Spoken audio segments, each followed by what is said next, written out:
You're listening to the Selby is Godcast with Zack Meisel and T.J. Zuppe. Fly ball, deep right field. Back is Spencer at the one and two, got the wall. Subscribe to Selby is Godcast on Apple Podcasts, Spotify, or wherever you listen to podcasts. Unbelievable. I don't know, Zach. How about just a nice, relaxing live stream over at YouTube? The instant we started, as I got to get to Seattle in a little bit, but I have late checkout, so I'm still in my hotel. My hotel is calling my cell phone. How do they have what? So I might get evicted during this emergency episode. Maybe they want the details too, just like everyone watching us right now on YouTube. And of course, we will post this audio later in the feed. It'll be emergency podcast. So if you're catching this later, the video will still be on YouTube, but it won't be live anymore. They're calling your phone, Zach. They want the details. Andres Gimenez has agreed to an extension, and I need to know why, how it happened, the numbers, the details. How long did it take for all of this to come together? And I know you are very limited on what you know, but tell us, Zach, what do you know about this 7-year extension, $106.5 million for a team that a little over a year ago had never signed anybody over $100 million. Now they've got 2 of them on the roster. Unbelievable. Yeah, let's zoom out a little bit. I've said before, like, this is one of the tougher things to report on or to predict because there are so many variables in play. One, you don't know how desperately a player wants long-term security. You don't know if the two sides can agree on what fair value is. You don't know what the team is thinking, and the payroll limitations and the accounting that takes place when mapping out the future and what you can stomach in future seasons.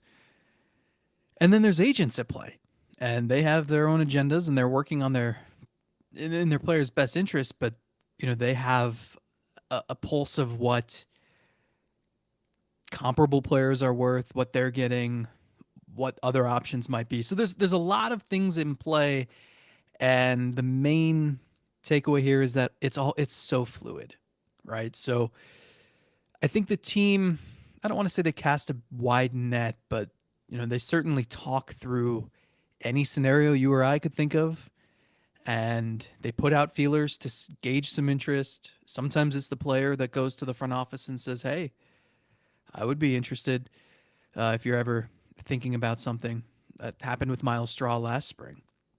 And then you have these discussions, and it's very difficult to handicap at any given moment. Is it close? Is there momentum? I mean, there could be one day and there might not be an hour later. We saw that with Jose Ramirez last year. It felt like the feeling toward whether it would happen changed by the minute. And so it's interesting. I mean, they've had, as I reported, there's a lot of players that they've talked to and a lot of players that they've talked to with serious intentions of wanting to come to some agreement. Now, how close they are, how serious they are is tough to say. But Gimenez is getting done.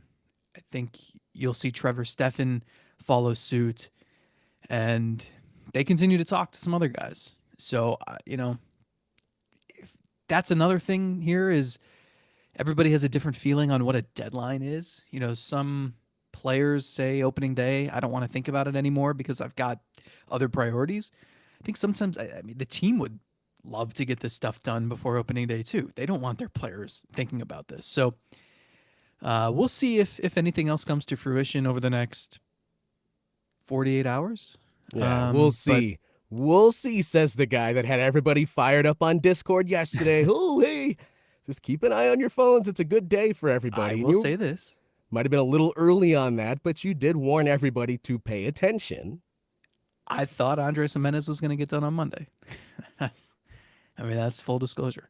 And there are things too, from my standpoint, like pull back the curtain a little bit. Like I have I have to do a lot of reading in between the lines. I have to do a lot of like, okay, this person said this, but let me go to this person to make sure, because until the player passes the physical and their signatures, nothing's official. I mean, look at Carlos Correa. That's the perfect example, and that's the example that has every front office, like, they have nightmares over confirming certain moves, and it doesn't pan out because someone fails the physical. That's why front offices are tight-lipped. So there's just a lot of cross-checking and referencing, and I thought there was a lot of momentum toward a Gimenez deal yesterday. But I waited till this morning to tweet anything out just because you're trying to gauge where all this stands. And I knew it wasn't just him having these talks. So who's close? Who's not? What are what's the hierarchy here? It's a lot to sort out. I have a pounding headache. I have just filled my body with so much coffee and so little water. I'm just get me to first pitch Thursday night. Yeah, because once the season starts, it all calms down a little bit. Yeah, nice. Okay. But it does. Like, if there is an opening day deadline, and it's just, I think like suppose. everybody else, I'm ready for games. I'm ready for results that matter, and I'm ready for all the questions and the roster construction. Let's move on from that. Well, this is going to be an abbreviated thing. We've got more planned for later this week. We're still trying to nail down exactly when we're going to sit down with Andre to do our normal preview sort of show that we've been hinting at, especially over at the Patreon show, patreon.com/SelbyIsGodcast. We warned you that it was coming later this week, so we're still trying to iron out those details. We'll have plenty more to say once we get into a full-length episode, but we didn't want to leave you guys hanging. Thank you to everybody that's jumped into the YouTube. I'm following the comments. McDom89, Hammy Buck, Ethan, thank you for dropping by. I see some of your questions in the chat, so if I happen to see any of those that are appropriate, we'll mention those. But we'll be just here for a few minutes just to talk about Gimenez and kind of set up where we might see this going. As far as the Gimenez thing goes, I said it on the recent Patreon show. If you're removing Bieber from the equation, because I feel like that ship has sailed as far as extensions go, there was nobody that made more sense than Andres Gimenez. And coming off of the season that he just had, all-star, emerging as one of the best second basemen in baseball, yeah, I had wonders and concerns about whether or not he would actually be open to an extension, whether this was possible. And for the organization to take some risk here, because he's still only coming off of one great season, and you're paying him like you think he's going to continue to be that guy. There's clearly some risk here, but it was a great risk. I think he is set up to be a very good player for several years, and then it was a risk worth taking. To lock that sort of talent up, it's obviously something this organization has done going back to the 90s, but for them to do it with this sort of player and not to be done, kudos is owed to the front office here and to ownership too. To be able to lock in younger players like this, we make jokes all the time about you. Well, you can't really latch on to a younger player because, in 4.5 years, we'll be having conversations about that guy getting traded. Not going to be the case with Andres Gimenez. What would you have said a year ago at this time if I told you he's going to sign a 9-figure contract? Complete disbelief. Yeah. Because your wildest dreams would not have equated to anything like that, right? Imagine what you would have thought that season had to look like and how likely it was that it could have happened. It would have been non-existent in my mind. Yeah, I mean, I don't know what he's going to produce for the next decade, but as I was digging into all of his splits, his full breakdown of last season, I'm looking through the numbers yesterday, and I couldn't find any deficiencies. Great against lefties and righties. Why if he's batting 7th against lefties this year, I won't understand it. It's one thing righties because like Naylor is also good against righties and Bell's better against righties, but the lefty thing, like he's just because he bats left-handed doesn't mean he can't hit left-handed pitchers. Anyway, really good against lefties and righties. He was so consistent. He never had a month where his OPS was below 750. OPS was almost identical first half and second half. After the opening weekend in April, His average never dipped below 286. His OPS never dipped below 777. He never had a slump until he had a broken hand in the playoffs and went like over 20 or whatever. And so if you're the team and you're thinking, do we believe he can maintain this? Well, what flaws does he have? I mean, maybe he won't get hit by 25 pitches this season. But you think that's like the number one skill he has. So he's an athletic Gold Glove defender. It can be a skill. It can be a skill. He's it only absolutely 24. Can be. There's probably more power in there. I mean, it's. I don't know what his stat line is going to look like year to year, but it seems like a pretty safe profile to merit a contract. That's all. Yeah, and and not go year to year where his arbitration numbers could be exorbitant and then he hits free agency, or a year or two before free agency you're thinking, do we trade this guy? And you probably think long and hard about it because you still have Martinez and Rocchio, and I'm just going to assume Gabriel Arias will be 29 years old and still the utility man at that point. Anyway, I think this solves a lot of complications that could have popped up down the road. And I know he wanted some security and was pretty excited about the potential of landing a contract. So it makes a lot of sense. It's jarring to see the numbers based on the fact that, one, aside from Jose Ramirez, they've never granted anyone more than $60 million. And two, like a year and a half ago, this guy is in Columbus and has no confidence and can't figure out, he just kept tinkering and couldn't figure out the routine that was going to work for him and the swing mechanics. And now it's like the guy should have all the confidence in the world. I don't know what the end output for power is going to be this year. I don't know if last year was a best case scenario for him, unless he adds some significant. I'm not sure he's the type of guy that you want to do that. But he optimized his fly balls last year, got pulling those fly balls, looking for inside pitches. The occasional, some of the bops he had were some legitimate big boy home runs. The ones against the Twins that everyone points to, that we've had enough of the Guardians. It was a big boy home run going up to get a pitch up in the zone and swing. So I don't know what the power output should be for a guy like him, but he's so good across the board. It's so many different things that I think at the end of the day, no matter maybe how he gets there, the value will be there with the running, with the defense, with a little bit of power, with the doubles, consistency from facing both sides of the pitching.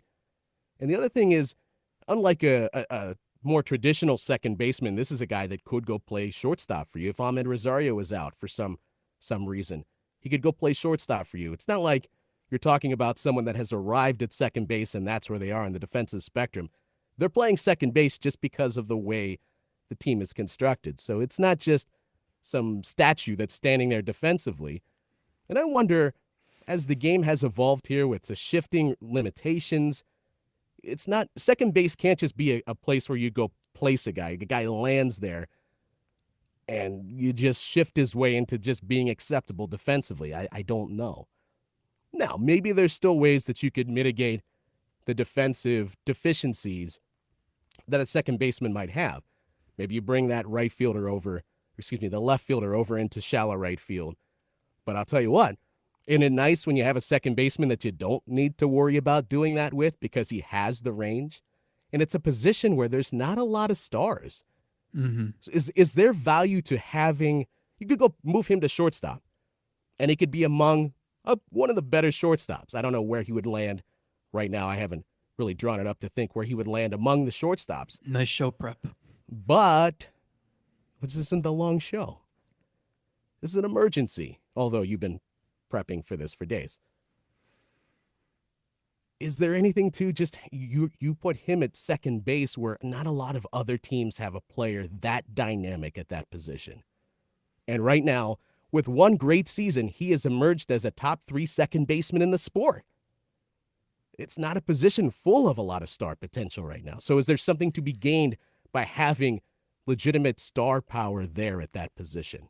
Yeah, I mean, even if he's a shortstop, like if Rosario walks at the end of the year and Gimenez duplicates what he did last season, he's probably better than Correa. were just as good. Better than Dansby Swanson. Maybe he's not as good as Trey Turner. Maybe he's not as good as Francisco Lindor.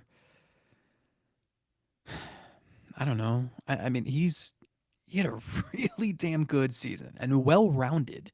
And the type of season that, I mean, he's 24. He's young. The speed's not going away, and maybe with the bigger bases, he steals more bases.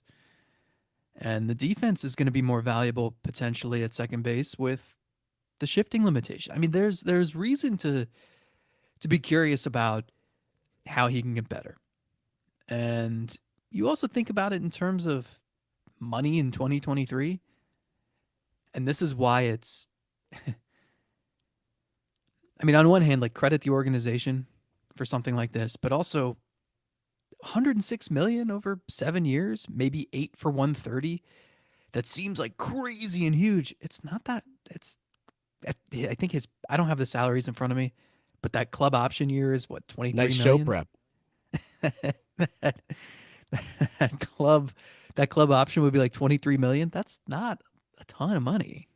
I mean, you pay that for like a mid-rotation starter in free agency. So I think it makes a lot of sense. And you see what they're doing, and you alluded to it, but this started 31 years ago with John Hart locking up Baerga, Sandy Alomar, Charles Nagy.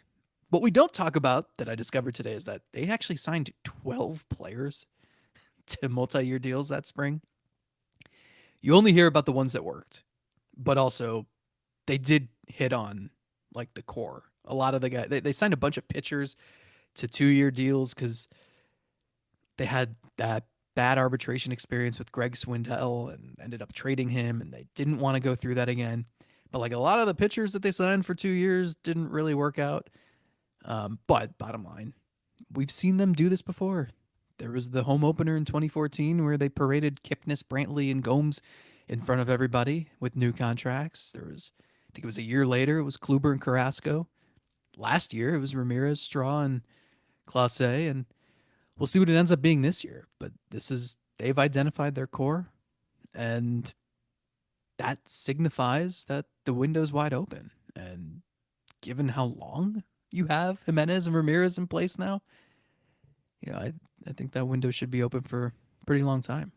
And the other thing is, they might not be done.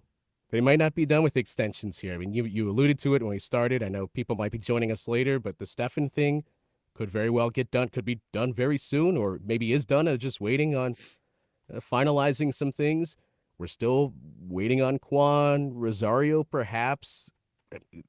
If you would have sat down and positioned who you thought would have made the most sense, and even in your best case scenario, outside of Bieber, who are the guys you want locked up? There's a chance that they're going to get all of that done, which is totally surprising. How would you rank the other three if you're the team? In terms of smart decision, getting it done? What do you mean? In terms of just desire walk-up songs. Desire it happens. Yeah. Well, the McKenzie thing is tough because I don't know a number, and I don't know, does something like this injury change some of the wording in the contract? Maybe the total value is still there, but there might be some hurdles he has to jump to make sure he achieves all of that the money that they had discussed. I still would like to get him locked up, and Quan too. And Stefan, that feels like a nice added bonus. I know it can be dangerous with relievers, but obviously they believe in him, and it probably is not going to take something that's going to be some massive deal to get him locked up to a contract. I mean, this feels like it's shaping up to be almost your best case scenario. The only thing that's missing is going to get trading some of your middle infield depth to go get a big time pitcher here.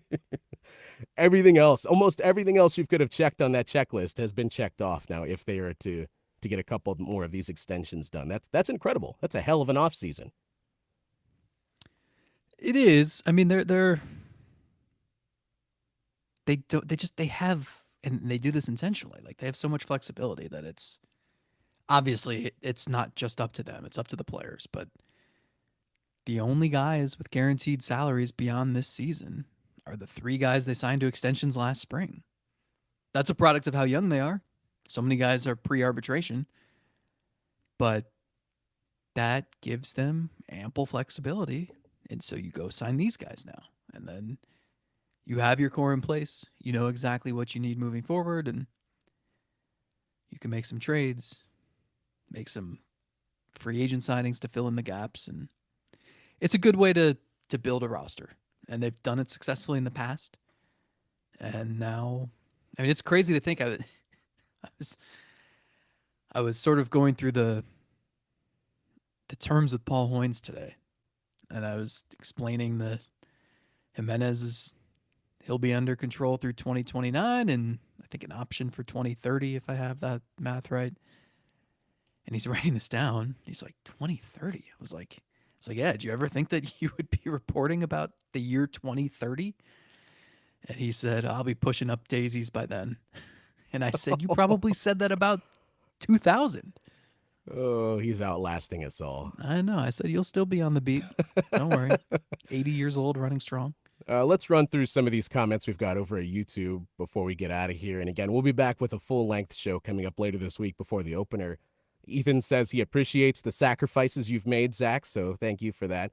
He wants to know, does the team impose any deadlines? I think, as Antonetti has said many times, I don't know that there's a hard and fast rule when it comes to deadlines. Yes, they absolutely want to get this stuff done before opening day.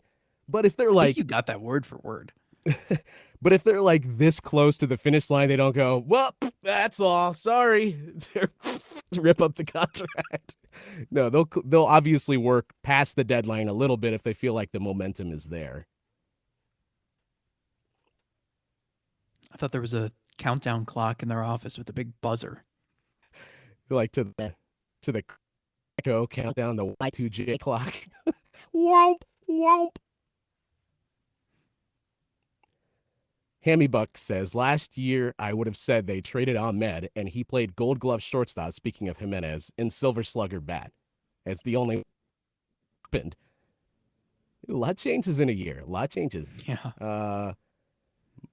Maybe on Phil? How close is a Quan extension to potentially happening? I don't know.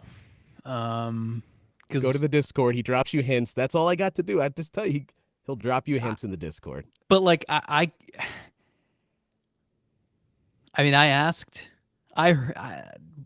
It's hard to say. It's impossible to say for sure. And the thing that's tough too, because like I've been having conversations with the players in question, and they don't always know.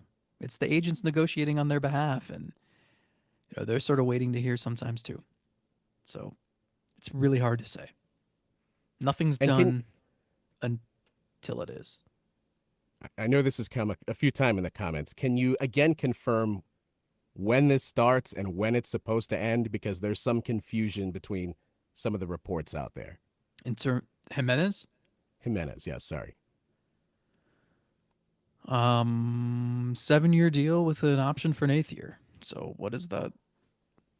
There's confusion. Some I was under the impression it starts in 31. Some have said 30. I think 30. 30. Right? 23, 4, 5, 6, 7, 8, 9, 30.